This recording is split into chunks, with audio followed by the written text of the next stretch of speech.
கலைஞர் தொலைக்காட்சி நேயர்களுக்கு வணக்கம். காளி இந்த பேர் பலவற்றை குறிக்கும்.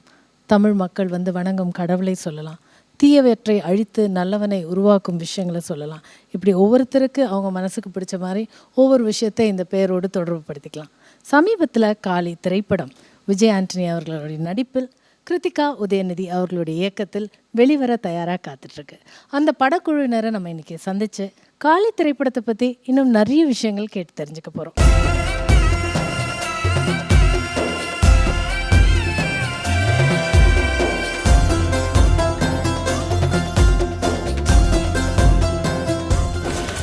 வாழ்த்துக்கள். முதல்ல இந்த படம் வெற்றிகரமாக அமைய எங்களுடைய வாழ்த்துக்களை முன்கூட்டியே சொல்கிறோம். ஒரு சின்ன இடைவேளைக்கு அப்புறம் மறுபடியும் உங்களை சந்திக்கிறோம். Very happy to see you. இந்த படத்தை பற்றி maybe I should start with the director sir. சொல்லுங்கள் மேம், நீங்கள் ஒரு பெண், டக்குன்னு நம்ம சொல்லணுன்னா நீங்கள் ஒரு பெண் இயக்குனராக இருக்கீங்க. இந்த படத்தோடைய தலைப்பு இதுக்கு ஏதாவது தொடர்பு இருக்கா? படத்தோட தலைப்பு அவர் விஜயானி சார் தான் சூஸ் பண்ணார். ஸோ கதை சொல்லிகிட்டே இருக்க போதே அவர் ஒரு கேரக்டர் வரும், காளின்ற பேர். அதை கேட்ட உடனே அவர் இதுக்கு முன்னாடி வச்சுருக்கிற படம் பேருமே ரொம்ப யூனிக்காக இருக்கும்ன்ட்டு இவர் இந்த படம் பேர் காளி அப்படின்ட்டார். ஓகே, அப்போ கரெக்டாக தான் வச்சுருப்பார், அவருக்கு ஏதோ ஒன்று ஸ்ட்ரைக் ஆகுதே வச்சுருக்காங்கன்னு தான் காளின்ற பேர் வந்துச்சு. ஸ்கிரிப்ட்லேயும் ஒரு பயங்கரமான ஃபேத் இருந்துச்சு எனக்கும் அவர் விஜய் சார். ஸோ நிறைய பேருக்கு காளின்ற பேர் பவர்ஃபுல்லாக இருக்குது, சில பேர்லாம் அது பேருக்கு பின்னாடி நிறையா விஷயம் இருக்குன்னாங்க. ஸோ நாங்கள் அதெல்லாம் நம்பாமல் ரொம்ப தைரியமாக இறங்கி இந்த படத்தை எடுத்தோம். ஓகே, ஸோ பெரிய ஒரு எதிர்பார்ப்பை உருவாக்கி தான் இந்த பேரோடு நீங்கள் உள்ளே வந்திருக்கீங்க இந்த படத்தோட. ஸோ மேபி ஹீரோ கேட்கணும் அடுத்து. சார், ஒவ்வொரு தடவையும் உங்களை பார்க்கும்போது you just seem to keep getting better and better and figure as an actor and in all terms. So இந்த படம் உங்களுக்கு எப்படி சேலஞ்சிங்காக அமைஞ்சிருக்கு, இல்லை இதை எப்படி நீங்கள் சூஸ் பண்ணீங்க, இல்லை படம் உங்களை சூஸ் பண்ணிச்சா, நீங்கள் படத்தை சூஸ் பண்ணிங்களா சொல்லுங்கள். இல்லை, நான் ஒரு விஷயம், எல்லா படத்துலையுமே டைரக்டர்ஸ் தான் மெயினாக அந்த சேலஞ்செல்லாம் ஃபேஸ் பண்ணுறாங்க. ஆக்டர்ஸ்க்கு சேலஞ்சு கிடையாது என்னை பொறுத்த வரைக்கும். ஸ்ட்ராங்கான ஒரு ஸ்கிரிப்டை டைரக்டர் எழுதி அதை 4 ஆங்கிளில் படம் பார்க்கும்போது எல்லாமே நல்லா தெரியும். படத்தில் நடிக்காதவங்களும் நடிக்கிற மாதிரி தெரிவாங்க. ஒரு சாதாரண ஆள் திடீர்னு மக்கள் ரொம்ப பெருசாக மலைச்சி பார்க்குற அளவுக்கு ஒரு இமேஜ் ஒன்று க்ரியேட் பண்ணி கொடுக்கும். எல்லாமே பண்ணுறது டைரக்ஷன் அண்ட் ஸ்கிரிப்ட் தான். ஸோ எனக்கு ஆஸ் அ ஆர்டிஸ்ட் இந்த படத்தில் சேலஞ்சிங்காக ஒரு விஷயம் பண்ணேன் அப்படின்னா, நான் ஃபஸ்ட்டு படத்துலேருந்து எதுலேயுமே நான் இப்படி சேலஞ்சிங்காக நான் நிற்பேன் ஸ்பாட்டில். நிறைய மைனஸ் எனக்கு இருக்குது ஆக்சுவலாக. நான் முதலே சொல்லிடுவேன் கிருக்கிட்ட, கிரு அந்த மாதிரி நிறைய எனக்கு வராது, இப்படி தான் இருக்கும். பட் உங்கள் ஸ்கிரிப்ட் சூப்பராக இருக்குது, நான் வைக்கும்போது கடைசியாக கூட்டி கழிச்சு பார்த்தா எல்லாம் சரியாக வந்துடும் அப்படின்னு சொல்லிட்டு தைரியம் கொடுத்து கூப்பிட்டு போனேன். ஸோ அது மாதிரி 4 கேரக்டர் மேலே நடிச்சிருக்கேன் இந்த படத்தில். பட் எல்லா கேரக்டர்லேயுமே நான் நார்மலாக தான் இருந்தேன். ஸோ பட் அவங்களோட டைனமிக்ஸ் இருக்குல்லையா, அந்த கேரக்டரோட அவங்க டிசைன் பண்ணது, அந்த டயலாக், அந்த கதை, அதுக்கான லீடு, ஸோ அவங்க என்ன சொல்கிறாங்கன்ற விஷயத்தில் அந்த விஷயம் நான் என்னமோ பயங்கரமாக பெர்ஃபார்ம் பண்ண மாதிரிலாம் உங்களுக்கு தெரியும். But I was very comfortable. நார்மலாக எல்லா படத்துலையும் பண்ண மாதிரி நான் பண்ணேன். ஸோ எல்லாமே கிரு தான். ஸோ இந்த கதையை பற்றி கேட்குறதுக்கு முன்னாடி வில்லன் செட்ட ஒரு கேள்வி. ஹீரோ வில்லனான கதை அப்படி சொல்லலாம் சார். நீங்கள் இப்போ ஹீரோவாக நடிச்சிட்ருக்கீங்க, இந்த படத்தில் நீங்கள் வில்லனாக நடிக்கிறீங்க, அதை பற்றி சொல்லுங்கள். ஏற்கனவே உதயநிதி சாரோட படத்துலேயும் நீங்கள் வில்லனாக பண்ணியிருக்கீங்க. ஸோ இந்த ஃபேமிலிக்குள்ளே வரும்போது நீங்கள் தான் வில்லன் அப்படி சொல்லலாமா படங்களில்? ஃபர்ஸ்ட் ஆஃப் ஆல் வணக்கம். ரொம்ப சந்தோஷமாக இருக்குது இந்த ஆப்பர்ச்சுனிட்டி விஜய் ஆண்டனி சார் கொடுத்தது. அதுவும் கிருத்திகா மேடம் உதயநிதி அண்ணன் நல்ல க்ளோஸ்.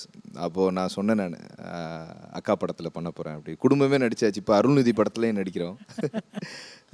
இந்த படத்தை பொறுத்த பொண்ணு அப்போது சைமல்டேனியஸாக அங்கே நான் ஹீரோ பண்ணுறேன், பில்லா பாண்டிய பண்ணிகிட்டு இருந்தேன். விஜய் ஆண்டனி சாட்டை எனக்கு பண்ணணும் ரொம்ப ஆசை. அதாவது ஒரு பர்சன் மல்டி டேலண்டட், எல்லா செக்டார்லேயும் இருப்பார். நாங்கள் சலீம் சேர்ந்து பண்ணோம், ப்ரொடக்ஷன் சேர்ந்து பண்ணோம், நானும் விஜய் ஆண்டனி சார். அப்போது கடைசி படம் ரிலீஸ் ஆகிறதுக்கு முன்னாடி நாள் தான் சொல்கிறார். அப்போ தான் நாங்கள் ஒரு 2 நாளைக்கு முன்னாடி தான் படம் பார்த்தேன். படம் பார்த்துட்டா ஈஸி டு எண்ட், போஸ்ட் ப்ரொடக்ஷனோட எண்டு வரைக்கும் அவர் பார்த்துப்பார். ஒரு நம்பிக்கையாக அவர்கிட்ட விட்டுறலாம் அப்படிங்கிற அந்த ஒரு talent. Is extreme talented person. Kiruthika மேடம்கிட்ட த டே 1 அந்த ஷூட் ஸ்டார்ட் பண்ணதுலேருந்து த லாஸ்ட் டே வரைக்கும், அதாவது இந்த மலையாள இண்டஸ்ட்ரியில் அதை பார்க்க முடியும். எல்லா, அதாவது ஜூனியர் ஆர்டிஸ்ட்லேருந்து இதர் மேக்கப் ஆர்ட் எல்லாத்துட்டையும் ஒரே மாதிரி இருக்கிற விதம் டைரக்டர்ஸ். அப்போ அவங்கள்ட்ட வந்து 100% வேலையை வாங்க முடியும். அந்த டேலண்ட் மேடம்கிட்ட இருக்குது. ஸோ டவுன் டு எர்த், அது உண்மையிலே இந்த படத்துக்கு ஒரு மிகப்பெரிய பலமாக இருக்கும். Okay, so nice. மேம், உங்களுடைய ஸ்ட்ரெங்க்ஸ் பற்றி பேசும்போதும் நிறைய விஷயங்கள் சொல்கிறாங்க. உங்களுடைய முதல் படத்தில் வந்து நீங்கள் வந்து அந்த படத்தை பற்றி பேசும்போதும் ரொம்ப என்ன சொல்கிறது, ரொம்ப ஈஸியாக அனாயாசமாக அந்த விஷயத்தை பண்ண மாதிரி எங்களுக்கு தெரிஞ்சுது. Whatever challenges you must have face. But அதையும் தாண்டி இப்போ வந்து ஒரு பெண் இயக்குனராக இந்த சமயத்தில் அந்த கேள்வி ஆக்சுவலாக அவசியம் இல்லாத கேள்வி. பெண் இயக்குனர் ஆண் இயக்குனராக பாகுபாடு இருக்குது, அதெல்லாம் தாண்டி வந்தாச்சு. பட் அதெல்லாம் தாண்டி வந்தாச்சுங்கிறதுனாலே ஏதாவது சேலஞ்சஸ் இருக்கா? எனக்கு வந்து நான் வந்து ஒரு ஸ்ட்ராங் டீம், ஒரு ஸ்ட்ராங் காஸ்ட், ஒரு ஸ்ட்ராங் க்ரூ, அதை ரொம்ப பிலீவ் பண்ணுறேன். அப்படி இருந்துச்சுனாவே நம்மளுக்கு பாதி வேலை அங்கே வந்து சர்மம் தெரியாது. ஸோ அந்த விதத்தில் எனக்கு அவர் விஜய் சாராக இருக்கட்டும், ஏன்னா அவர் ப்ரொடக்ஷன், மியூசிக், ஆக்டிங், நிறைய ஸ்கிரிப்ட்லேயும் ரொம்ப ஃப்ரீயாக டிஸ்கஸ் பண்ணி எழுதுனது ஒன்று இருக்குது. எனக்கு ஆக்சுவலி அவர் ஆர்கே சுரேஷ் வந்து எனக்கு பெரிய ப்ளஸ் ஆகிட்டார். அந்த படத்தில் அவர் காஸ்ட் பண்ண நாளில் ஒரு டைமென்ஷன் வந்திருக்கு அந்த ரோலுக்கு. இவரும் ஒரு சிங்கிள் வில்லன் இருக்காது, அவருக்கு வேறு வேறு டைமென்ஷன் இருக்கும். வில்லனாவே வில்லத்தனத்துலேயே ஒரு 4 விதமாக வருவார். ஆமாம். ஸோ அந்த இதில் எனக்கு அது அந்த பெரிய ரிச்சர்ட் கேமராவாக இருக்கட்டும், ஆர்ட் டைரக்டர், எடிட்டர், எல்லாமே அது வந்து பிகினிங்லேயே முடிவு பண்ணி தான் எடுத்தோம். இதில் ரொம்ப கிளியராக இருந்தோம். நாங்கள் காஸ்டிங்கோ எதுவுமே காம்ப்ரமைஸ் பண்ணாமல் பண்ணோம். ஸோ அந்த விதத்தில் ப்ரொடக்ஷன் சைடும் பயங்கரம் சப்போர்ட்டாக இருந்தாங்க. இந்த கதையை குறிப்பாக இந்த கதையை நீங்கள் எப்படி சூஸ் பண்ணீங்களா? இது என்ன மாதிரி கதையாக இருக்கும், என்ன எதிர்பார்க்கலாம் இந்த கதையில்? இந்த கதை வந்து ஒரு ஃபேமிலியாக நீங்கள் வந்து பார்க்கலாம், சிரிக்கலாம், அழுகலாம், அந்த மாதிரி ஒரு கதை தான். ஒரு எமோஷ்னலான ஒரு சப்ஜெக்ட். ஒரு அப்பா அம்மா ஒரு குடும்பமாக எடுத்துக்கும் போது இதில் நிறையா விஷயம் இந்த காளியில் படத்தில் பார்க்கலாம். சேம் டைம் நிறையா ரொமான்ஸும் பார்க்கலாம். விஜயாண்டி ஸோ இதுக்கு முன்னாடி பார்க்காத ஒரு ரொமான்ஸ் கண்டிப்பாக பார்க்கலாம். ஸோ அவர்கிட்ட தான் கேட்கணும், ஒரு லட்டு திங்க ஆசையா கண்ணா? 4 லட்டு அந்த மாதிரி 4 ஹீரோயின்ஸ். அதில் 2 பேர் வந்து ரொம்ப வண்டர்ஃபுல்லாக பெர்ஃபார்ம் பண்ணக்கூடியவங்க, 2 பேர் இன்னும் கொஞ்சம் புதுசு கம்பேரிட்டிவ்லி. ஸோ எப்படி இவங்களோட வந்து கேரக்டர் வைஸாக அதை பற்றி சொல்லுங்கள். And how is it to perform? அப்போ நாங்கள் என்ன அண்டர்ஸ்டாண்ட் பண்ணுறோன்னா, ஒருவேளை இது 4 டிஃப்ரெண்ட் விஜய் ஆண்டனியாக இருக்கலாம் கதையில், இல்லை ஒருத்தரே கடந்து வர பாதையாக இருக்கலாம், எப்படி வேணால் இருக்கலாம், அது தெரியல. ஸோ அதை பற்றி சொல்லுங்கள் சார். இந்த ஆக்சுவலி எனக்கு ஒரு பெரிய ப்ராப்ளம் இருக்குது. நிறைய பேருக்கு ஒரு ஃபோபியா இருக்கும் இல்லையா, ஒவ்வொருத்தருக்கும் லைஃப்பில் ஹைட்டை பார்த்தா ஃபோபியான்ற மாதிரி. எனக்கு நான் நடிச்சிட்டு இருக்கும்போது ஆப்போசிட்டில் ஒருத்தவங்க சூப்பராக பெர்ஃபார்ம் பண்ணாங்கன்னா நான் அப்படியே ரசிக்க ஆரம்பிச்சிருவேன். அஞ்சலியோட பெர்ஃபார்மன்ஸு, நிறைய ஆர்டிஸ்ட்ஸ், அப்போ இன்னொரு யோகி பாபு அவர் நடிச்சிருந்தார், அவரோட பெர்ஃபார்மன்ஸு, வேளாண் மம்பத்தி சார் பெர்ஃபார்மன்ஸு, நாசர் சார் பெர்ஃபார்மன்ஸ்னு சொல்லிட்டு அவங்கவுங்க வந்து ஆர்டிஸ்ட்டை போட்டால் நம்ம கவலைப்பட வேண்டாம், காஸ்டிங் இஸ் வெரி இம்பார்ட்டன்ட் சொல்லுவாங்க. ஸ்கிரிப்டிங்க்கு அப்புறம் காஸ்டிங் நீங்கள் போட்டுட்டீங்கன்னு சொன்னால் அது பாட்டுக்கு அவங்கவுங்க வேலையை வந்து அந்த சீன், முந்தின சீன் என்ன, அடுத்த சீன் என்ன, என்னோட அப்படின்னு முழுசாக வந்து அந்த அந்த பிளேஸில் ப்ரொஃபஷனல்ஸ் வந்து நல்லா பண்ணுவாங்கன்றதில் எனக்கு என்ன பார்த்தேன் இந்த இதில். ப்ளஸ் வந்து புது ஆர்டிஸ்ட் 2 பேர் இருக்காங்க, அமிர்தான்னு ஒருத்தங்களும் ஷில்பான்னு ஒருத்தங்களும், அவங்களும் ஈக்குவலாக பண்ணியிருக்காங்க. இதில் ரொமான்ஸ் நான் ரொம்ப அதிகமாக நான் பண்ண ஆர்டிஸ்ட் வந்து அமிர்தா தான் இல்லையா. ஷில்பா கூட வந்து நான் 4 பேர் கொடுத்தாங்களே தவிர்த்து ரொமான்ஸ்க்கு ஆப்பர்ச்சுனிட்டி கொடுக்கல, ஒரே ஒருத்தரோட தான் கொடுத்தாங்க. இல்லை ஆக்சுவலி நான் வந்து ரொமான்ஸ் பற்றி கேட்கலையா, நானே புலம்புறேன்னு வச்சுக்கோங்களேன் நீங்கள். ஏன் அதை கேட்டேன், இசையருவியில் அந்த பாடல் வந்து ரொம்ப பெரிய ஹிட் அமைஞ்சிருக்கு. மறுபடியும் நேர்கள் வந்து அதை கேட்டுட்டு இருக்காங்க, பார்த்து ரசிச்சுட்டு இருக்காங்க. ஸோ அதை எப்படி நீங்கள் ஒரு மியூசிக் டைரக்டராக எப்படி பார்க்குறீங்க, அஸ் வெல் அஸ் நீங்கள் அந்த பாட்டில் நீங்கள் இருக்கீங்க, நடிகராகவும் இருக்கீங்க, அதை பற்றி சொல்லுங்கள். மியூசிக் கம்போஸ் பண்ணும்போது எப்போவுமே நான் வந்து என்ன விஜய் ஆண்டனிக்காக கம்போஸ் பண்ணுறேன்றதை மைண்ட்லேருந்து எடுத்துருவேன். எடிட்டிங்கில் உட்காரும் போதும் சரி, கம்போஸ் பண்ணும்போதும் சரி, அவன் என்ன பண்ணுறான், அந்த சீனுக்கு முன்னாடி என்ன பண்ணான், அவன் இவன் தான் நான் பேசுவேன். அந்த கேரக்டர் வந்து அப்படி தான் பேசுவேன். நான் பேச ஆரம்பிச்சிட்டா அப்புறம் என்ன பண்ணுவாங்க என்னோட டெக்னீஷியன்ஸும், சார் நீங்கள் வரும்போது நீங்கள் போகும்போது அப்படின்னு என்ன வந்து அது ஹெல்த்தியாக இருக்காது அந்த டிஸ்கஷன்றதுனால அடையாளப்படுத்துறதே வந்து அப்படி தான். ஸோ அந்த கேரக்டருக்கு வந்து இந்த மாதிரி ஒரு சாங் ஒன்று தேவைப்படுது. கல்யாணமான ஒரு பொண்ணும் ஒருத்தனும் லவ் பண்ணுறாங்க, இதுவே வந்து அதுவும் ஒரு பெண் இயக்குனர் சொல்லும்போது அதை ஜஸ்டிஃபை பண்ண முடியுமா ஈஸியாக? ஜென்ரலி ஒரு படத்தில் பண்ணியிருக்கிறாங்க அந்த படத்தில் ஆக்சுவலி. ஸோ இப்படி ஒரு பிளேஸ்மெண்ட் வருது. ஸோ இந்த லவ்வில் வந்து யூஸ்வலாக ரொம்ப பட்டர்ஃப்ளைஸ் பறக்கிற மாதிரி இருக்கக்கூடாது. அந்த லவ் ஒரு சாங் போட்டிங்கன்னா அதுக்கு ஒரு பெரிய மெச்சூரிட்டி வேணும். அந்த சாங்லேயே வந்து ஒரு பெரிய ஒரு மெச்சூரிட்டி இருக்கணும். அது ஒரு மாதிரி ட்ரெடிஷ்னலாக இருக்கணும்னு சொல்லிட்டு சில ரெஃபரன்ஸ்லாம் கொடுத்தாங்க பாட்டு பண்ணுறதுக்கு. எல்லாத்தையும் வச்சு அந்த ஒரு மாதிரி இந்த ஃபில்மில் கிருத்திகாவோட ஃபேமஸ் ஐ மீன் ரொம்ப பிடிச்ச சாங் வந்து அந்த அரம்பே கரம்பே பாட்டு தான். இந்த மாதிரி நீங்கள் ஆக்ட் பண்ணும்போது அவங்களுடைய நடிப்பை பார்த்து ஏதாவது இடத்துல இப்போ என்ன போய் சொல்ல போகிறாரு அது கவனிங்க. விஜய் ஆண்டனி சாரோட ரியல் லைஃப்னு ஒன்று இருக்குது. ஜி வணக்கம் ஜி. ஒரு சைலண்ட்டான ஒரு நேச்சராக இருப்பார். ஆக்ஷன் சொல்லிட்டா வேற மாதிரி ஆயிடுவார். இந்த விஜய் சார் அப்படி தான் சார், ரொம்ப சைலண்ட்டாக இருப்பார். ஆக்ஷன் சொல்லிட்டா வேற மாதிரி ஆயிடுவாங்க. அதாவது நாட் ஓன்லி இப்போ ஒரு படமும் வந்து அவரோட ஒரு நடிப்பு திறன் ஜாஸ்தி ஆகிட்டு தான் வருது. காலையிலலாம் அது நீ ஒரு சாதாரணமாக இருக்கும். அவர் போஸ்ட் ப்ரொடக்ஷன் முடிச்சுட்டு அதை பார்க்கும்போது மிரட்டிட்டார். இந்த படம் ரொம்ப ரொம்ப நல்லா பண்ணியிருக்காரு. ஓகே, உங்களுடைய கதாபாத்திரத்தை பற்றி சொல்லுங்கள் சார். எனக்கு இது ஒரு நல்ல ஆப்பர்ச்சுனிட்டி. நான் டிஃப்ரெண்ட் தாரத்தப்பட்ட வித்தியாசமாக பண்ணோம், மருது வித்தியாசமாக பண்ணோம், ஸ்கெட்ச் எல்லாமே. பட் இந்த படத்தை பொறுத்த வரைக்கும் எனக்கு வேரியேஷன்ஸ் ரெண்டு மூணு கெட்டப் இருக்கு. எனக்கு கொஞ்சம் ஓல்டு கெட்டப்லாம் எனக்கு ரொம்ப பிடிச்சிருந்துச்சு. அது பண்ணும்போது எனக்கு ஏதாச்சும் அந்த வேரியேஷன்ஸ் கொடுக்கலாமா, இது கொடுக்கலாமான்னு நான் ஓடி போய் கேட்பேன், மேடம் இப்படி பண்ணட்டா அப்படி பண்ணட்டான்னு. ஸோ நீங்கள் பண்ணுங்க நான் பார்க்குறேன் அப்படின்னு. ஸோ அதுக்கான ஆப்பர்ச்சுனிட்டிஸ் இருந்துச்சு, அத்தனை வேரியேஷன்ஸ் இருந்துச்சு. ஸோ 4 விதமான கெட்டப் உங்களுக்கும் இருந்து 4 விதமான வேரியேஷன்ஸ் இருக்கு. இல்லை பாருங்க, 4க்கும் மேற்பட்டதா அப்படிலாம் இல்லை. இல்லை அந்த இல்லை அதில் உங்களுக்கு எது ரொம்ப சேலஞ்சிங்காக இருந்ததுன்னு கேட்குவேன். இல்லை சேலஞ்சிங் அந்த மாதிரி இல்லை, கம்பேரிட்டிவ் என்ஜாய் பண்ணோம். ஓகே ஆமாம், ஏன்னா என் கூட வேலாராமூர்த்தி சார், அதான் சார் சொன்ன மாதிரி எல்லாமே பெர்ஃபார்மன்ஸ் ஓரியன்ட் ஆர்டிஸ்ட். நடிக்கிறதே தெரியாது, நடிச்சிட்டு போய் ஆமாம் அப்படியே அப்படின்னு பாரு. ஆமாம் ரொம்ப சுற்றி இருந்தவங்க எல்லாமே அது கூத்துப்பற்ற ஆர்டிஸ்ட் நடிச்சிருக்காங்க. இதில் 2-3 ஆர்டிஸ்ட் நடிச்சிருக்காங்க. ரொம்ப ப்ரொஃபஷனலாக ஒரு லேடிலாம் உருண்டு போயிட்டே இருந்துச்சு. பாவம் 10 டேக் இருந்தாலும் ரொம்ப கஷ்டப்பட்டு பண்ணாங்க. இந்த படம் வந்து என் கேரக்டராக இருக்கட்டும், இந்த படத்தில் நடித்த எல்லாருமே இருக்கட்டும், இந்த படம் ரொம்ப நல்லா பேசப்படும். நான் தான் சொன்னேன், மேடம் உங்கள் கெரியர்லேயே இது ஒன் ஆஃப் த பெஸ்ட் மூவியாக இருக்கும். ஓகே மேம், நீங்கள் சொல்லுங்கள், இவங்க 2 பேர் நடிப்பை பார்த்து நீங்கள் நிஜமாகவே எப்போயாவது வியந்தீங்களா, கை தட்டினீங்களா, இல்லை அப்படியே கட் சொல்ல மறந்து போயிட்டீங்களா? ஆமாம், 2 பேருமே ஆக்சுவலி விஜய் வந்து ஒரு எமோஷ்னலான சீனு நாங்கள்லாம் அப்படியே உட்காந்து பார்த்துருக்குறோம். சத்தியமாக அவருக்கே தெரியுமா தெரில, பட் எனக்கு ஆக்சுவலி பெஸ்ட்டாக அவர் பர்ஃபார்ம் பண்ணது அந்த ஒரு சீன் தான். எல்லாரும் எந்திரிச்சு கை தட்டிடும். மற்றதை பற்றி சொல்லுங்க. ஒரு சீன் தான் பெஸ்ட் இருக்க முடியல, அப்படி கேட்டதுனால அது சொல்கிறாங்க. ஆமாம், ஸோ அது ரொம்ப நல்லா பண்ணியிருந்தாரு. ஆர்கே சுரேஷ் வந்து சொல்கிற மாதிரி அவங்க சில ஒரு ஸ்டண்ட்டெல்லாம் அப்படியே நாங்களாம் அப்படியே மறந்து போய் கட்டே சொல்ல மறந்துடுவார் ஒரு ஸ்டண்ட் மாஸ்டரு. அந்த மாதிரி ஒரு பர்ஃபார்மன்ஸ்லாம் அப்படியே வாயை பொழுதுட்டு பார்த்துட்டு இருந்தோம். ஃபாரஸ்ட்டில் வேறு ஷூட் பண்ணிகிட்டு இருந்தோம். ஸோ ஒரு பயங்கரமான ஒரு எஃபர்ட் போட்டு அடிப்படை நம்மளுக்கு தான் பயமாக இருக்கும். ஐயோ பார்த்து அடிபட்டுற போது, ஐயோ ஏதாவது உடஞ்சிட போகுதுன்னா அவர் அசால்ட்டாக பண்ணிகிட்டு இருந்தார்.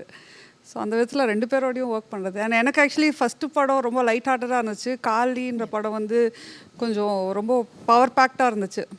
அதனால் எனக்கே அது ஒரு ஃபஸ்ட் டைம் எக்ஸ்பீரியன்ஸ் இதெல்லாம் லைஃபாக பார்க்குறது.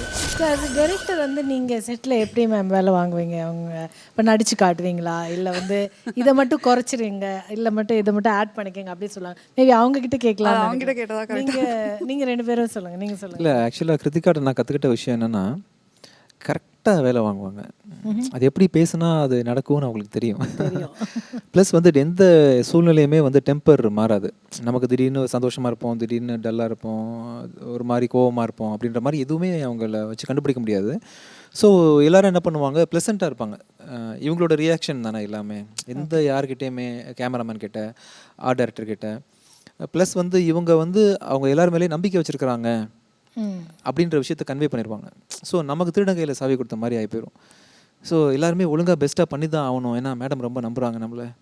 கூலாக ரொம்ப அழகாக ஏய் பண்ணிட்டியா போயிட்டியான்ற மாதிரிலாம் யார்கிட்டையுமே அவங்க ஹேண்டில் பண்ணாமல் ரொம்ப அவங்க வேலையாச்சு, ஆர்ட் டைரக்டர் அவர் பண்ணிடுவார் அப்படின்ற மாதிரி அதை வந்து கரெக்டாக அவருக்கு தெரியப்படுத்தி பெஸ்ட்டாக அதை கம்யூனிகேட் பண்ணி விட்டுருவாங்க. அந்த மாதிரி எல்லாருமே நடந்துப்பாங்கன்ற மாதிரி இந்த என்டையர் ப்ரொடக்ஷன் நடந்துச்சு இல்லையா. நாங்கள் தான் ப்ரொடியூஸ் பண்ணோம். பட் இருந்தாலுமே அந்த ஸ்பாட்டில் மேனேஜ் பண்ணது எல்லாமே கிரு தான்.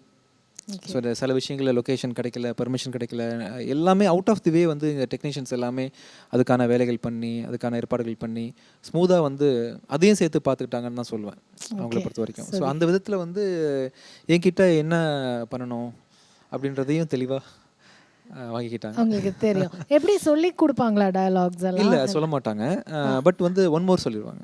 எப்படி வர வரைக்கும் அவங்களுக்கு தேவையானது வர வரைக்கும் விட வர மாட்டாங்க. வரைக்கும் ஒன் மோர் இன்னும் அப்படின்னு லைட்டாக சொல்லுவாங்க. புரிஞ்சிடும், நானே கேட்பேன் அப்படி பண்ணிடலாம் ஆக்கிடும்னு சொல்லிட்டு. அது மாதிரி ரொம்ப லைட்டாக எல்லா டிபார்ட்மெண்ட்லேயுமே, ஓகே. மியூசிக்லேயும் அப்படி தான். இவங்களை ஏமாற்ற முடியாது. ஒரு டியூன் நான் கம்போஸ் பண்ணி கொடுத்துட்டேன். போட்ட ஒரு ஒரு 10-15 செகண்ட்ஸில் வந்து வேணாம் விஜய் நல்லா அவ்வளோதான் இல்லைன்ட்டாங்க. ரியாக்ஷன் அதுலேயே. அப்போ நான் என்ன பண்ணுறேன், திருட்டுத்தனமா அந்த டியூனை டெவலப் பண்ணி, எனக்கு பிடிச்சிருக்கு, அதை டெவலப் பண்ணி மாற்றி ஒரு 15-20 டேஸ் கழிச்சு ஆர்கஸ்ட்ரேஷனோட லிரிக்ஸோட நான் வந்து திருப்பி ப்ரெசென்ட் பண்ணுறேன் அந்த டியூனை. ஓகே. 10 செகண்ட் கேட்டிருக்காங்க, ஒரே ஒரு தடவை கேட்டிருக்காங்க, அந்த டியூன் ஏற்கனவே போட்டிங்களே அப்படின்றாங்க. நமக்கே தெரியாது.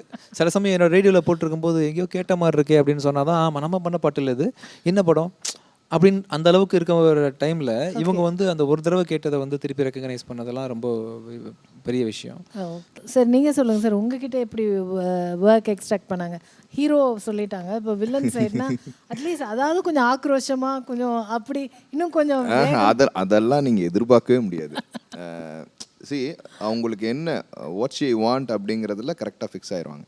ஃபிக்ஸ் ஆகிட்டா ஓகே, அதை பண்ணிவிட்டு ஓகே இன்னும் கொஞ்சம் ஜாஸ்தியாக பண்ணலாம், இது ஓவராக இருக்குது நீ கம்மி பண்ணு அது சொல்லுவாங்க. ஜி பயங்கரமாக கண்ணுலாம் இதாக இருக்குது நீ கம்மி பண்ணுங்க அப்படின்னு சொன்னால் இது ஓகே மேடம், ஓகே இது கம்ஃபர்ட் அப்படி.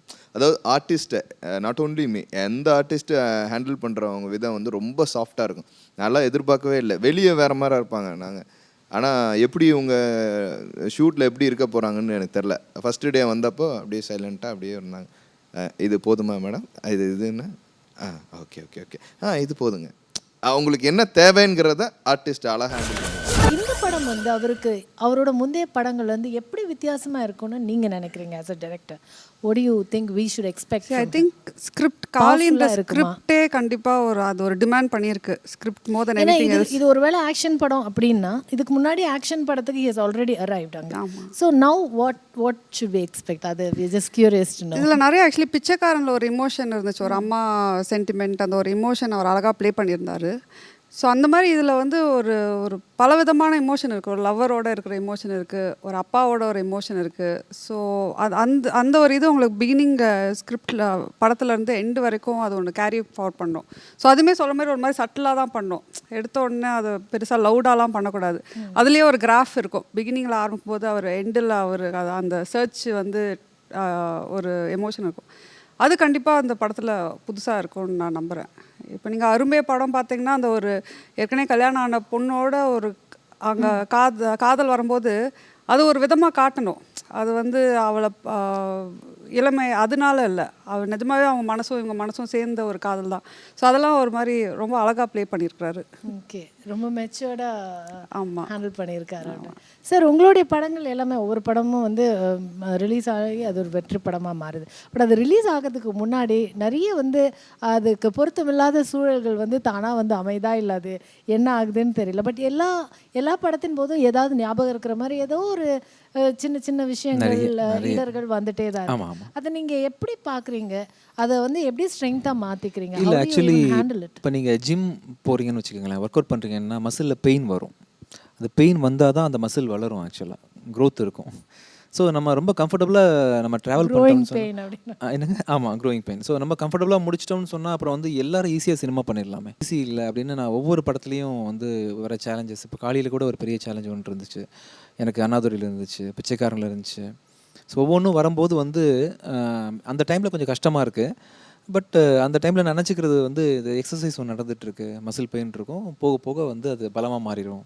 நிறைய கற்றுக்கிட்டேன். ஸோ இது வரைக்கும் வந்த எல்லா படத்துலையுமே ஆல்மோஸ்ட் ப்ரொடக்ஷனில் இன்வால்வ் பண்ணிக்கிட்டதுனால படம் ப்ரொடியூஸ் பண்ணுறது என்ன கஷ்டம். மேபி 10 படத்துக்கு அப்புறமா நான் இன்னொரு ப்ரொடியூசருக்கு ஆக்ட் பண்ணுறேன்னு வச்சுக்கோங்களேன். பட் ப்ரொடியூசராக அவர் யார், எந்த சூழ்நிலையில் இந்த படத்தை ப்ரொடியூஸ் பண்ணுறாரு, நம்ம என்ன பண்ணணும் அப்படின்னு ஒரு ஆர்டிஸ்ட்டாக மட்டும் இல்லாமல் ஒரு ஹியூமன் பீயிங்காக வந்து நடந்துக்கிறதுலேருந்து, ஒரு டெக்னீஷியனாக பண்ணுறதுலேருந்து, ஷூட்டிங் ஆர்கனைஸ் பண்ணுறது, எவ்வளோ நிறைய விஷயங்கள் வந்து ஆஸ் அ ப்ரொடியூசராக கற்றுக்கிட்ட முடிஞ்சது. டெக்னீஷியனாகவும் ப்ரொடியூசராகவும் எல்லாம் சேர்ந்து பலமாக ஸ்டோர் ஆகிருக்கு.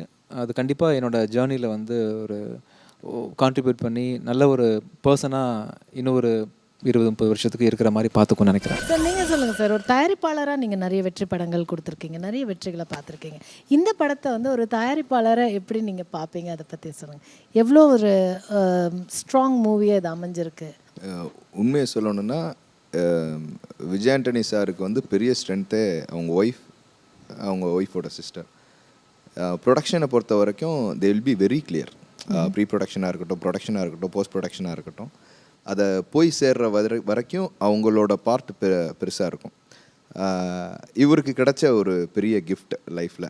நான் ஒரு ஆஸ் அ ப்ரொடியூசராக இந்த படம் வந்து கண்டிப்பாக நான் ஃபஸ்ட்டு டே இல்லை, அந்த ஒரு இந்த படத்தோட ஸ்டோரி எனக்கு லேட்டராக தான் தெரிய வந்துச்சு. எனக்கு ஸ்டோரியோட விதம், அது எடுக்கப்பட்ட விதம், அது போய் சேர்ற விதம் ரொம்ப நல்லாயிருக்கும். So it's a very big movie. ஆமாம், ரொம்ப பேசப்படும். எத்தனை அவார்ட் குமிக்கும்னு தெரியாது, அவ்வளோ பேருக்கு இருக்குது வெயிட்டிங். ஸோ அந்த மாதிரி நிறைய டைமென்ஷன்ஸ் இருக்குது. வெறும் வெற்றியும் தாண்டி ஒரு கிரிட்டிக்கல் அக்ளைமும் கிடைக்கக்கூடிய இந்த காளி பல விஷயங்கள் சொல்லும். ஓகே, கண்டிப்பாக. தேங்க்யூ. அப்படி யாரும் கொடுக்கலன்னா நீங்கள் எனக்கு எப்படி ஒரு அவார்ட் கொடுத்துருங்க.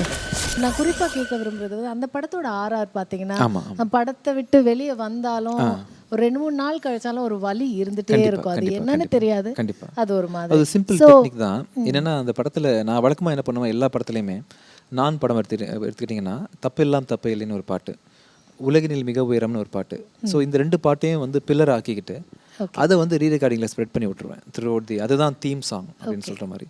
பிச்சைக்காரனில் பார்த்தீங்கன்னா 100 சாமிகள் இருந்தாலும் பாட்டு தான் வந்து எல்லாம் அவன் எமோஷனில் வந்து அவன் எங்கெல்லாம் பேசலையோ அங்கே அது வந்து ஒரு மூடு கன்வே பண்ணிக்கிட்டே இருக்கும் டேரக்டர் பாயிண்ட் ஆஃப் வியூ வந்து. அது மாதிரி வந்து இந்த படத்தில் அடிவயிற்றில் என்னை சுமந்து கண்ணுக்குள் காத்தவளின்னு ஒரு பாட்டு ஒன்று இருக்குது. ஸோ அந்த பாட்டு வந்து ஒரு நிறைய இடத்த வந்து இந்த இடத்துல இதான் மூடு, இப்படி தான் நீங்கள் ரியாக்ட் பண்ணணும், இதை தான் புரிஞ்சுக்கணும்னு எனக்கு ஆடியன்ஸ் கன்வே பண்ணுறதுக்கு ரொம்ப யூஸ்ஃபுல்லாக இருந்துச்சு. ஸோ அந்த டெக்னிக் தான் சாங்கை வந்து நான் வந்து கரெக்டாக ப்ளேஸ் பண்ணிவிட்டு அந்த சாங்கை வந்து ஸ்ப்ரெட் பண்ணுறதுக்காக உங்களுக்கு வந்து அந்த படம் பார்க்கும்போது ரீரெக்கார்டிங் மைண்டில் இருந்துக்கிட்டே இருக்க மாதிரி ஒரு ஃபீல் வருது. ஓகே, ஒரு மியூசிக் டைரக்டராக இந்த படத்தில் நீங்கள் ரொம்ப ரசித்த பகுதி? ரொம்ப ரசித்த பகுதி வந்து நல்ல பாட்டு ஹிட்டாக போகிற பாட்டுன்னு சொன்னால் இந்த அரும்பே கரும்பே பாட்டு சொல்லலாம், நூறாயுகம் நூறாய் சொல்லலாம், அம்மா பாட்டு சொல்லலாம், எல்லாம் சொல்லலாம். பட் நான் வந்து இந்த சாங் எப்படி ஒர்க் அவுட் ஆக போகுது, எப்படி வரப்போகுது அப்படின்ற நான் கடைசி வரைக்கும் பண்ணி கொடுக்கல. ஒரு பாட்டு மனிதா மனிதான ஒரு பாட்டு இந்த படத்தில் இருக்குது, மனுஷா மனுஷான்னு ஒரு பாட்டு. அந்த பாட்டு நான் கடைசி வரைக்கும் கம்போஸ் பண்ணல. நான் என்ன சொல்லிட்டேன், கிரு எனக்கு வந்து என்ன பண்ண போகிறேன்னு தெரியல, விஷுவல் ஷூட் பண்ணி கொடுங்க, நான் அதுக்கப்புறம் கம்போஸ் பண்ணுறேன் அப்படின்னா இதை வச்சு நான் ஷூட் பண்ணுவேன். அவங்க கேட்குறாங்க, ஏதாவது ரஹ்மான் வந்தே மாத்திரம் போட்டிருக்காருல்ல, எடுத்துகிட்டு நீங்கள் போங்க பார்த்துக்கலாம் அப்படின்னு சொல்லிட்டு அந்த சாங்கை போட்டு நீங்கள் ஷூட் பண்ணுங்கள், நான் கடைசியாக பார்க்குறேன், எனக்கு என்ன பண்ண போகிறேன்னு தெரியல, அந்த மூடு வந்தால் தான் எனக்கு விஷுவல்ஸ் பார்த்தா தான் கம்போஸ் பண்ண முடியும். இன்ஃபேக்ட் நான் வந்து தப்பெல்லாம் தப்பே இல்லை நானில் உள்ள சாங்ஸ்லாம் அப்படி தான் கம்போஸ் பண்ணேன். அந்த மாதிரி சலீமில் கூட இந்த கடவுள் உன்னை கையை கிளம்பினாலும் பாட்டெலாம் கூட அப்படி தான் நான் பண்ணியிருக்கிறேன். ஸோ பார்த்துட்டு பண்ணலான்ற முடிவில் நான் பண்ணேன். ரொம்ப அருமையாக அந்த பாட்டு வந்தது வந்து எனக்கு ரொம்ப சந்தோஷம். அந்த பாட்டு வந்து நல்ல பாட்டு, ஹிட் ஆகுமா இல்லையான்னு தெரியாது, பட் அந்த படத்துக்கு வந்து ரொம்ப கரெக்டான இடத்துல வந்து ஒரு சப்போர்ட் பண்ணிட்டு போயிருக்கு. அந்த பாட்டில் நிறைய சண்டை வேறு இருக்கும் கிருவுக்கும். சண்டையை பற்றி இப்போது மக்கள்கிட்ட வந்து கிரு சொல்லுவாங்க. சொல்லுங்க மேம். நீங்கள் நிறைய சண்டை இந்த படத்தில் போட்டனால தான் காளி எனக்கு என்னமோ அது ஒரு நல்ல படமாகவே வந்திருக்குன்ட்டு நிறைய சண்டை போட்டு முடிச்சுட்டு ஆமாம் ஆமாம் 2 பேரும் ஒரு முடிவுக்கு வந்துட்டோம். பரவாயில்ல, அந்த சண்டைலாம் ஒரு நல்ல விஷயந்தான். சண்டையே கிரியேட்டிவ் லிபர்ட்டி எடுத்துகிட்டு போட்ட சண்டை தான். இதில் இப்படி பண்ணால் நல்லாயிருக்கும், அதில் ஒரு விஷயம் வரும், கடைசியில் 2 பேரும் ஆக்சுவலி இது ஓகேன்ட்டு அது ஒரு விஷயம் அரைவ் பண்ணுறதுக்கு ஒரு சண்டை நடக்கும் அங்கே ரெகுலராக. ஸோ பட் இன்ஃபேக்ட் இந்த மனுஷா பாட்டு வந்து சொன்ன மாதிரி நாங்கள் வீடியோலாம் எடுத்துகிட்டு மதன் கார்கி தான் லிரிக்ஸ் எழுதியிருக்கிறாரு. அவர் ஸ்டூடியோ கூப்பிட்டு நாங்கள் அந்த பாட்டு விஷுவல் போட்டு காட்டி இதுக்கு நீங்கள் லிரிக்ஸ் எழுதுங்கன்ட்டு சொன்னோம். அது மாதிரி எவ்வளோ பண்ணுவாங்கன்னு தெரில, பட் அந்த ரேட்டில் தான் அந்த பாட்டு அப்படி எடுத்தனாலையோ என்னன்னு தெரில, அது ரொம்ப ஒரு ஃபீல் பண்ணி ஒரு காஸ்டிசம் நேஷ்னலிசம் இதை பற்றி தான் வருது. ஸோ அந்த பாட்டு நல்லா வந்திருக்கு. கார்கியும் ரொம்ப அழகாக. உங்களுக்கு எடுக்கும்போது ரொம்ப சேலஞ்சிங்காக இல்லையா மேம்? ஒரு மியூசிக்கோ இல்லை ஒரு லிரிக்கோ ரொம்ப சேலஞ்சிங்காக இருந்துச்சு. ஒரு நூல் பிடிச்ச மாதிரி போகலாம். அதனால தான் வந்துச்சு சண்டையே எங்களுக்கு. இப்படி நீங்கள் சொன்னீங்கன்னா நான் எங்கே நிறையா அதுக்காக எழுதி அவர் சொன்னதும் கரெக்ட் தான். அந்த பாட்டு இல்லாமல் அங்கே ஷூட் பண்ணதில் ஒரு விஷயம் அது கரெக்டாக அமைஞ்சிருக்கு. ஓகே, உங்கள் வீட்டில் ஒரு ப்ரொடியூசர் இருக்காங்க, ரெட் ஜெயண்ட் மூவிஸ். ஸோ இந்த கதையை நீங்கள் சாருக்கு சொல்லலையா, இல்லை அதை தாண்டி விஜய் சாரோட இந்த படம் பண்ணுறதுக்கு ஏதாவது ஸ்பெஷல் காரணம் இருக்கா? Like in terms of casting இல்ல, ஒரு நாங்க பீங் இப்ப நான் ப்ரொடியூசர் director, இந்த பக்கம் ஒரு ப்ரொடியூசர் இருக்காரு ஆமா. இதெல்லாம் தாண்டி அங்கே போனதுக்கு ஏதாவது ஒரு ஸ்பெசிஃபிக் ரீசன் இருக்கா? அங்கே அங்கே போனதுக்குன்ட்டு இல்லை, அங்கே போனனால தான் இது கரெக்டாக அமைஞ்சிச்சு. 2 பேருக்கும் ஒரே விஷன் இருந்துச்சு. யூஸ்வலாக விஜயாண்ணி வந்து டிஃப்ரெண்ட்டான ஸ்கிரிப்ட் பண்ணுவாருன்றது தான் அவருக்கு வெளியில் பேரே. ரொம்ப புதுசாக இருக்கும். இவர் படம் பார்க்க போனால் அப்படியே ஒரு அந்த இதில் தான் காலியே அவர் ஓகே பண்ணார். இதுக்கு முன்னாடி ஒரு 2 ப்ரொடியூசர் கிட்ட சொல்லியிருந்தாருனாலும் அவங்க மேபி இவர் பார்த்தது அவங்க பார்க்கல, அதனால அது ஒர்க் அவுட் ஆகாமல் இருந்துச்சு. ஸோ அந்த விதத்தில் காலி ஒர்க் அவுட் ஆச்சு. எனக்கு வீட்டில் ப்ரொடியூசர் ஹீரோ இருந்தாலும் ஒன்றா தான் ஒர்க் பண்ணணும்னு அவசியம் இல்லையே. இல்லை இல்லை அது வெளியில் வந்து இப்போ நம்ம அதை கேட்கணும் எங்களுக்கு. ஆமாம் ஆமாம், அதனால வெளியில் ஒர்க் பண்ணுறது தான் அதில் அதில் ஒரு லிபர்ட்டியும் இருக்குது. லிபர்ட்டி இருக்கும். மேபி நான் ஒரு ரவுண்ட் போயிட்டு அவர் ஒரு ரவுண்ட் போயிட்டு மேபி டைம் இருக்கு பார்த்துக்கலாம் அந்த மாதிரி. இந்த படம் வெளிவரும்போது ரசிகர்கள் வந்து இந்த படத்தை பார்த்துட்டு என்ன மாதிரியான மனநிலையோட போவாங்க நீங்கள் நினைக்கிறீங்க? இல்லை, இந்த படத்தில் வந்து காமெடி இருக்குது, எமோஷன் இருக்குது, ரொமான்ஸ் இருக்குது. ஸோ கதைக்களமாகவே பார்த்திங்கன்னா இந்த படம் வந்து 4 வேரியேஷன்ஸ் போனாலும் அதோட எண்டு வந்து நல்லாயிருக்கும். ரொம்ப கமர்ஷியலாகவும் இருக்கும் இந்த படம். அதுதான் இந்த படத்தோட பெரிய ப்ளஸ். அந்த காம்பினேஷன். ஆமாம், கமர்ஷியலாக நல்லா ஒர்க் அவுட் ஆயிருக்கு. ஓகே சார், நீங்கள் சொல்லுங்கள், உங்களுடைய முந்தைய படங்களோட இந்த படம் எந்த விதத்தில் வந்து ஆடியன்ஸ் இந்த படத்தை வந்து பார்க்குறதுக்கான காரணம் என்னவாக இருக்கும்னு நீங்கள் நினைக்கிறீங்க? ஜென்ரலாக சில இன்டர்வியூஸ் போகும்போது இந்த படத்தில் என்ன மெசேஜ் சொல்கிறீங்க அப்படின்னு கேட்பாங்க. ஆக்சுவலாக நான் நாட்டை திருத்துறதுக்காகலாம் நம்ம படம் எடுக்கவே இல்லை. இல்லை, நீங்கள் கேட்கல, நான் உங்களை பற்றி சொல்லவே இல்லை. நான் சொல்கிறேன் ஜென்ரலாக. இல்லை, நீங்கள் இதில் கேட்கல, எனக்கு புரியுது. எனக்கு ஆக்சுவலாக நான் என்னென்ன ஜென்ரலாக கேட்பாங்க. நான் வந்து ஐயோ என்ன மெசேஜ் வச்சுருக்கோம் நம்ம அப்படின்னு தேடி கண்டுபிடிச்சி ஏதாவது ஒன்று ஆனால் தானே அமைஞ்சிரும். சலீமில் பார்த்தீங்கன்னா குட்டியாக ஒன்று இருக்கும், அம்மா பாசத்தை பற்றி இது இருக்கும் அப்படின்ற மாதிரி. இதில் வந்து ஆடியன்ஸ் என்ன தாக்கத்தோட வெளியே வருவாங்க, அழுதுட்டு வருவாங்களா, இல்லை ஒரு இந்த படம் பார்த்தேன் நான் திருந்திட்டேன் அப்படின்னு உணர்ச்சியோட முடியாது, அந்த ஹீரோ பண்ணியாச்சு நம்ம ஜெயிச்சாச்சு அப்படி வருவாங்களா அப்படி தெரியல ஆக்சுவலாக. ஆனால் என்ன பண்ணுவாங்கன்னா காசு கொடுத்து இப்போ டிக்கெட் கொடுத்து படம் வாங்கி கஷ்டப்பட்டு ஆன்லைனில் புக் பண்ணிட்டு போகிறாங்க இல்லையா. குடும்பத்தோடு போனோம், ஜாலியாக இருந்தோம், ஒரு 2.5 hours நம்மளை மறந்துட்டோம். நம்மளை மதித்து கரெக்டாக போஸ்ட் ப்ரொடக்ஷன் கதையெல்லாம் சூஸ் பண்ணி பெர்ஃபார்ம் பண்ணி ஒரு டீசெண்டான படம் எடுத்திருக்காங்க, நல்லா பண்ணியிருக்காங்க அப்படின்ற ஒரு என்டர்டெயின்மெண்ட்காக படம் பார்க்க வராங்க இல்லையா. அவங்களுக்கு முழு என்டர்டெயின்மெண்ட்டையும் இந்த காளி படம் கொடுக்கும். அவர் சுரேஷ் சார் சொன்ன மாதிரி இதில் காமெடி, ஆக்ஷன், சஸ்பென்ஸ், இது எல்லாமே கடந்து. ஆமாம், ரொமான்ஸ்னு ரொமான்ஸ். ஆமாம், புதுசாக பண்ண ஆரம்பிச்சிருக்கோமா, ரொம்ப நல்லா அமைஞ்சிருக்கும் மைக் சார். இல்லை இப்போதான் அந்த காமெடி வந்து ரொம்ப நல்லா எமோஷன்ஸ், அந்த ரொமான்ஸ் இதெல்லாம் வந்து ரொம்ப நல்லா பண்ணியிருந்தார். அந்த சாங் வந்து எனக்கு போட்டு காமிச்சாங்க, என்ன ஜி இவ்வளோ சேஞ்ச் ஓவர் இருக்கு ரொமான்ஸ்ல, வெளுத்து விட்டுருக்கீங்க. ஆமாம், ரொம்ப நல்லா பண்ணியிருக்காங்க 2 பேருமே. அந்த பொண்ணும் நல்லா பண்ணியிருக்காங்க. மேம் நீங்கள் சொல்லுங்கள் மேம், மல்டி டாஸ்கிங் வந்து உமனுக்கு வந்து ரொம்ப ஈஸியான ஒரு விஷயம், பை நேச்சரே அவங்களுக்கு வரும்.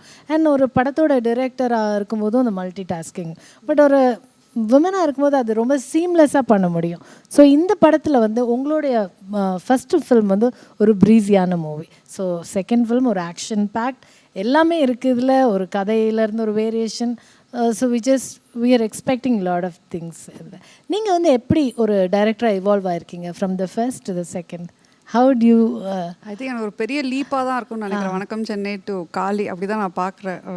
நானே சில விஷயம்லாம் நம்ம எஃபர்ட் போட்டிருக்கிறது ஸ்க்ரீனில் பார்க்கும்போது I am very happy about it. Secondly இப்போ கேரக்டர் ரோல்ஸாக எழுதுறதுனால ஒரு விமன் டைரக்டராக நான் சொன்னேன், ஒரு டிஃப்ரென்ஸ் கண்டிப்பாக நம்ம அங்கே சொல்லலாம். அந்த ஃபீமேல் கேரக்டர்ஸ் நம்ம எழுதுகிறோம்ல படத்தில், அந்த ஹீரோயின் கேரக்டர்ஸோ கண்டிப்பாக அது ஒரு அழுத்தமாக ஒரு எழுதுகிற ஒரு கெப்பாசிட்டி விமன் டைரக்டருக்கு இருக்குது. அதே அந்த மென் எழுதுனா கொஞ்சம் ஒரு மாதிரி டிஃப்ரெண்டாக தான் எழுதுறாங்க தமிழ் படத்தில். அவங்களோட பார்வையில் ரொம்ப ரொம்ப ஒன்றும் பெருசாக பண்ணுறதில்ல, வந்து டான்ஸ் ஆடிட்டு போகிறது இவ்வளோ தான் எழுதுறாங்க. பட் இதில் கண்டிப்பாக நீங்கள் வந்து அவங்க சுதா எடுத்துக்கிட்டோம், இப்போது காலியில் இருக்கிறது விமனை வந்து வேறு மாதிரி தான் நாங்கள் போர்ட்ரே பண்ணியிருக்கிறோம். அது கண்டிப்பாக ஒரு ஃபீமேல் டைரக்டராக அது வருது. இந்த 4 பெண் கதாபாத்திரங்களில் ரொம்ப பவர்ஃபுல்லாக இல்லை ஸ்ட்ராங்காக இருக்கிறது, இல்லை ஒரு வித்தியாசமாக இல்லை எடுத்துக்காட்டாக இருக்கிறது, அது மாதிரி இல்லை 4மே ஒன்று இருக்கும். அதாவது கண்டிப்பாக so nice, I am proud. அந்த இந்த ரோல்ஸ்லாம் இப்படி எழுதியிருக்கோம், இப்படி போர்ட்ரே பண்ணிடுறதுல நான் ரொம்ப பெருமைப்படுறேன். 4மே வேறு மாதிரி இருக்கும், 4க்குமே ஒரு ஸ்ட்ரென்த் இருக்கும். அதெல்லாம் பார்த்து நானும் அந்த மாதிரி இருக்கிறேன், அந்த மாதிரி இருக்கணும், மற்றவங்களும் இருக்கணுன்ற ஒரு போல்ட்னஸ் இருக்கும். ஒரு ஒரு ஃபியர்லெஸ்ஸாக இருக்கிற மாதிரி தான். ஓகே, ஸோ படத்துலேருந்து என்ன எக்ஸ்பெக்ட் பண்ணுவாங்க, என்ன இதுதான் எக்ஸ்பெக்ட் பண்ணணும்னு நினைக்கிறேன் இல்லையா? That's a very nice thing. Vijay sir வந்து எந்த ஹீரோயினோட ரொம்ப ஃப்ரீயாக நல்லா பெர்ஃபார்ம் பண்ணார்? நீங்களே சொல்லிடுங்க. ஆஸ் அன் ஆக்டர் வந்து நிறைய ஆசைப்பட்டேன். உங்களுக்கு தானே சார்? 4 பேரோடையும் அப்படியே ஸ்பான்டேனியஸாக வந்துச்சு. பயங்கர அப்படியே ஃப்ளோ. நான் எனக்கு ரொமான்ஸே வராதுன்னு சொல்கிறீங்க, இப்படி போதும் போதும்னு சொல்கிற அளவுக்கு ரொமான்ஸ் பண்ணுறீங்க. எப்போ கேட்டால் நான் ரொமான்ஸ் பண்ண மாட்டேன், அது அவ்வளோ இல்லை அப்படி எல்லாம் சொல்லுவார் இன்டர்வியூவில், அதனால கேட்டேன். அது எக்ஸ்பெக்டேஷன் அப்படி கம்மியாக வச்சு பண்ணணும்னு தான் ஆசைப்படுறேன்.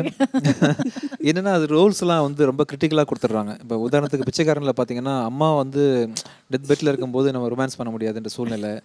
சலீமில் பார்த்தீங்கன்னா ஒரு பொண்ணுக்கு ஒரு பெரிய பிரச்சனை, நம்ம எப்படி சாதாரணமாக இருக்க முடியும்? நானில் நான் கொலை பண்ணிட்டேன், அது என் பிரச்சனை. சைத்தானில் பைத்தியம் பிடிச்சிட்டு அது பிரச்சனை.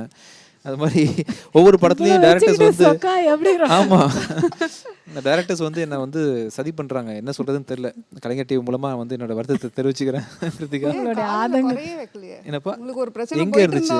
4 பேர் அஞ்சலி கிட்ட ஒன்றும் இல்லை, சுனேன்னா கிடையாது, ஷில்பா வந்து கல்யாணம் பொண்ணு, ஒரு லிமிட் இருக்குது, அமிர்தா ஓகே, அவ்வளோதான் ரொமான்ஸ். உங்களோட முந்தைய படத்தோட இது இன்னும் ஃபார் மோர் லார்ஜர் ஃபில்ம் இல்லையா? ஸோ இந்த தருணத்தில் நீங்கள் யாருக்கெல்லாம் நன்றிகள் சொல்லணும்னு விரும்புகிறீங்க? விஜய் ஆண்டனிக்கு தான் ஃபஸ்ட்டு நன்றி சொல்வேன்.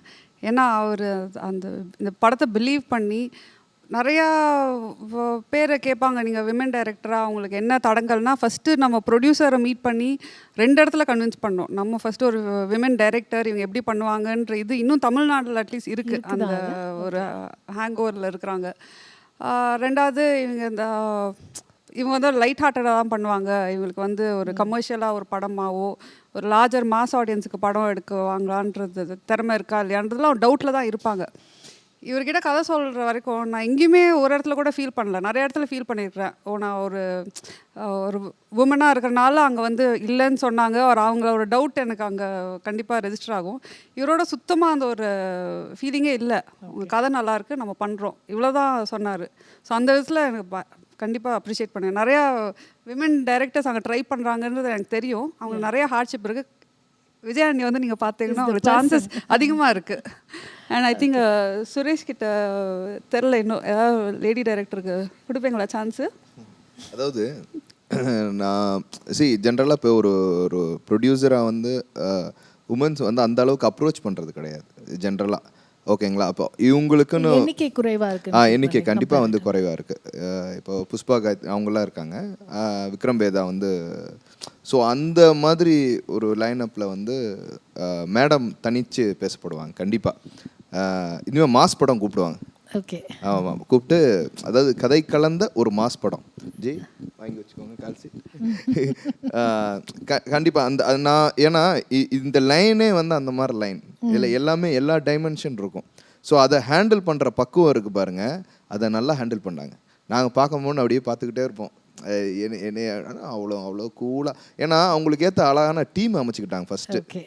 நல்ல அந்த ஆர்டிஸ்டாக இருக்கட்டும், டெக்னீஷியன்ஸாக இருக்கட்டும், டீமை நல்லா அமைச்சுக்கிட்டாங்க. அதுக்கேற்ற மாதிரி ப்ரொடக்ஷன் யூனிட்டையும் பக்காவாக ஹேண்டில் பண்ணிக்கிட்டாங்க. So if not good even better அப்படின்னு சொல்கிற மாதிரி ஹேண்டில் பண்ணிருக்காங்க. கண்டிப்பாக. ஸோ அது வந்து இவங்களுக்கு ஒரு பெரிய ஸ்ட்ரென்த்து. அது இருந்தாலே போதும். இவங்க வந்து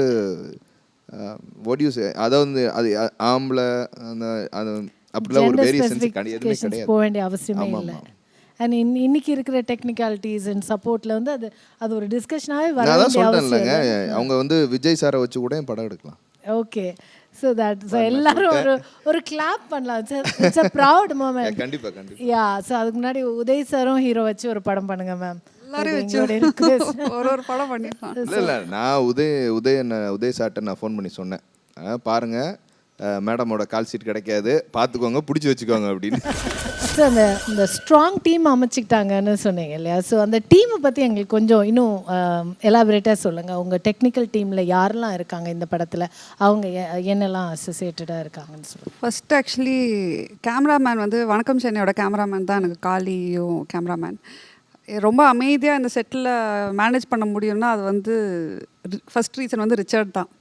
ஏன்னா அவர் தான் எல்லா டென்ஷனும் எடுத்துப்பார். அங்கே ஒன்று நடக்கணுன்றது, நான் அப்படி கூலாக அங்கே இருக்கிறேன்னா அவர் எப்படியோ அதை வந்து நடக்க வச்சிருவார் அப்படின்னு சொல்லி பண்ணுறது. பியூட்டிஃபுல்லாக பண்ணியிருக்கிறாரு. ஏன்னா இது படமே நாங்கள் வந்து சிலதெல்லாம் கலராக இருக்கட்டும், அந்த மேக்கிங்காக இருக்கட்டுமே, அதுக்குள்ளேயே நாங்கள் ஒரு வேரியேஷன் கொடுக்கணுன்னு தான் நாங்கள் ரொம்ப பிளான் பண்ணி பண்ணது. ஸோ அது ரொம்ப ரொம்ப அழகாக அமைஞ்சிருக்கு. அவங்க சொன்ன மாதிரி ரிச்சர்ட் வந்து ரொம்ப பயங்கரமாக நம்ம என்ன தான் கதையை சொன்னாலும் அதை விஷுவல் பண்ணோம் இல்லையா, லொக்கேஷன் பார்க்குறதுலேருந்து ஷார்ட் டிவைட் பண்ணுறதுலேருந்து ரொம்ப செல்ஃபுல்லாக இருந்த மாதிரி. எடிட்டர் கிஷோர்னு ஒருத்தர் அவள் படத்துக்கு அவர் தான் எடிட்டராக பண்ணியிருந்தாப்புல. ரொம்ப அருமையாக படம் வந்து எவ்வளோ கதையை சொன்னாங்களோ அது அவ்வளோ கிறிஸ்பாக வந்து எல்லா 4 மூடு இந்த படத்துக்குள்ளே 4ஐயும் ரொம்ப அருமையாக பண்ணியிருந்தார். அப்புறம் வந்து நீங்கள் நம்ம இதில் மெயினாக வந்து ஆர்ட் டிபார்ட்மெண்ட் வந்து மேஜர் ரோல் ப்ளே பண்ணியிருக்கேன். ஃப்ளாஷ்பேக் போர்ஷன்ஸாக இருக்கட்டும், இதில் அந்த படமே பார்க்கும்போது ரொம்ப அழகாக இருக்கும். ஒரு ஃப்ளாஷ்பேக் போயிட்டு வந்துட்டு திருப்பி லைவில் வந்துட்டு, ஸோ அதுக்கேற்ற மாதிரி நான் ஆச்சரியப்பட்டேன். நம்ம அந்த திருப்பதி தாண்டி அது என்ன தலக்கோணத்தில் வந்து ஒரு செட்டப் அது ஒரு செட் பண்ணியிருந்தாங்க. அதே இது வந்து கிளைமேக்ஸில் வந்து ஒரு ஊர் போடுற மாதிரி ஒரு ஹட்ஸ் எல்லாம் இருக்கிற மாதிரி ஒரு 100 ஏக்கர்ஸ் கிட்ட செட் போட்டிருந்தாங்க. ஸோ அந்த ஆர்ட் டிபார்ட்மெண்ட் வந்து அதில் கண்டிப்பாக அவருக்கு வந்து ஒரு மேஜர் ரோல் இருக்குது. அதே மாதிரி ஸ்டண்ட்டை பொறுத்த வரைக்கும் ஒரு சக்தி சரவண் அவர் தான் என் படத்துலேயும் பண்ணியிருக்காரு. இந்த படத்தை பார்த்துட்டு இவருக்கு கொடுத்த ஃப்ளெக்சிபிள், ஹீரோக்கு கொடுத்த ஃப்ளெக்சிபிளை பார்த்துட்டு நான் பில்லா பாண்டியில் அவரை இது பண்ணிக்கிட்டேன். ஸோ அந்த நம்ம தலக்கோணத்தில் அந்த சீக்வன்ஸ் அந்த ஃபைட்டு பண்ணது ரொம்ப நல்லாயிருக்கும். ஆல்மோஸ்ட் அந்த ஒரு இது இந்த இதுதான் இந்த ஸ்கார்ப் கட்டிட்டு பண்ணுவாங்க. ரொம்ப நல்லா பண்ணியிருந்தாங்க. அந்த ஃபைட்டாக இருக்கட்டும், அந்த கிளைமேக்ஸ் ஃபைட்டாக இருக்கட்டும், படத்தில் ரொம்ப நல்லாயிருக்கும். ஒரு ஹாலிவுட் படம் எல்லாம் இருந்துச்சு விஷுவலாக. முடிஞ்சோடனே நானே பார்க்கணும். உங்களுக்கு ரொம்ப பிடிச்ச டிபார்ட்மெண்ட் சார்? டான்ஸ் வழக்கம் போல் நான் வந்து அதை ரொம்ப பிருந்தா மாஸ்டர் பண்ணதுனால நான் சொதப்பினது எல்லாமே அழகாக இது ரொம்ப லைட்டான ஸ்டெப்ஸ் கொடுத்து டான்ஸ் வழக்கமாகவே நான் பயங்கரமாக. ஏன் 2 பேரும் சிரிச்சாங்க? இல்லை, நான் சொதப்புனதுனால அவளுக்கு அந்த டிபார்ட்மெண்ட்லேயும் சண்டை போட்டோம். அதனால சண்டையும் சொல்லிட்டு எதையும் சொல்லுங்க. ஒன்றும் இல்லை, எனக்கு டான்ஸ் வராது ஆக்சுவலாக. ஸோ அதனால கண்டிப்பாக டான்ஸ் வேணுமா, மாண்டேஜஸாக போய்க்கலாம். நாங்கள் நினைக்கிறோம் எப்படி ரொமான்ஸ் வராதுன்னு சொல்லி பயங்கர ரொமான்ஸ் பண்ணாரோ அது மாதிரி தான். இல்லை, நான் வந்து வேணாம் அப்படின்றேன், இவங்க வேணுன்றாங்க. சரி, கடைசியாக ஏதாவது பண்ணுங்கன்னு சொல்லிட்டு பிருந்தா மாஸ்டர் போட்டு ரொம்ப லைட்டாக ஸ்டெப்ஸ், இப்படி தான் சிம்பிள் ஸ்டெப்ஸ் கொடுத்து டான்ஸ் பண்ண வச்சு சாங்ஸ் ரொம்ப நல்லா வந்துருக்காங்க. நிறைய விஷயங்களை எங்களுக்காக இந்த படத்தை பற்றி சொன்னீங்க. ஸோ இந்த படத்தை பற்றி ஒரு ட்ரெய்லர் பார்த்து இல்லை ஒரு பாடல்கள் மட்டும் பார்த்துட்டு இந்த படத்தை பற்றி உங்ககிட்ட இந்த விஷயங்களை வந்ததோட இப்போ நீங்கள் சொன்ன விஷயங்கள் வந்து இந்த படம் பார்க்கணுங்கிற ஆர்வம் வந்து இன்னும் எல்லாருக்குமே அதிகமாக இருக்குன்னு நினைக்கிறேன். We are so happy. இந்த மாதிரி ஒரு நல்ல படங்களை வந்து நீங்கள் ஒரு டீமாக தொடர்ந்து கொடுக்கணும், இன்னும் நிறைய படங்கள் கொடுக்கணும். இந்த வாழ்த்துக்களோடு நாங்கள் விடைபெறுறோம். Thank you so much. தேங்க்யூ.